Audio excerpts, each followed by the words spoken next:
આણંદની હોસ્ટેલમાં ભોજનમાંથી જીવાત નીકળવાનો બનાવ સામે આવ્યો છે। અવારનવાર ભોજનમાંથી જીવાત નીકળવાની ઘટના સામે આવતી હોય છે અને આ વખતે આણંદથી આ બનાવ સામે આવ્યો છે। સીબીએમ યુનિવર્સિટીની હોસ્ટેલના ભોજનમાં જીવાત નીકળી છે। વલ્લભ વિદ્યાનગરની રાણક હોસ્ટેલની આ ઘટના છે, જેના ભોજનમાંથી જીવાત નીકળી છે। હોસ્ટેલમાં વિદ્યાર્થીનીઓના ભોજનમાં ઈયળો નીકળવાની માહિતી મળી છે। શાક અને ભાતમાં ઈયળ તથા મકોડા નીકળ્યા છે।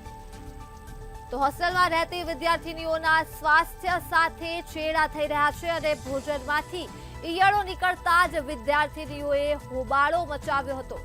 ભોજનની અંદર ઈયળ તથા મકોડા નીકળ્યા છે અને વિદ્યાર્થીનીઓએ આ મામલે હોબાળો કર્યો હતો। વલ્લભ વિદ્યાનગરની રાણક હોસ્ટેલની આ ઘટના છે। હોસ્ટેલમાં વિદ્યાર્થીનીઓના ભોજનમાંથી ઈયળ નીકળવાનો બનાવ સામે આવ્યો છે। શાક અને ભાતમાંથી ઈયળ અને મકોડા નીકળ્યા છે। વિદ્યાર્થીનીઓએ આ મામલે હોબાળો પણ કર્યો હતો અને વિદ્યાર્થીનીઓના સ્વાસ્થ્ય સાથે હોટેલ મેનેજમેન્ટ ચેડા કરી રહ્યું હોય તેવું લાગી રહ્યું છે। મહેશભાઈ છે।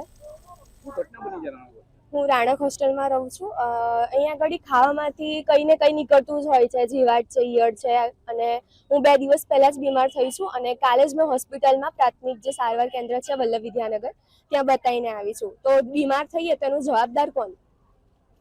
તો હા, કરી હતી રજૂઆત અને પ્રિન્સિપલને પણ જણાવવામાં આવ્યું હતું પહેલા, પણ એની કોઈ કાર્યવાહી આગળ કરવામાં આવી નથી। તમારી શું માંગણી છે? આનું કંઈક ને જલ્દીથી કોઈ નિકાલ આવે તો સારું છે।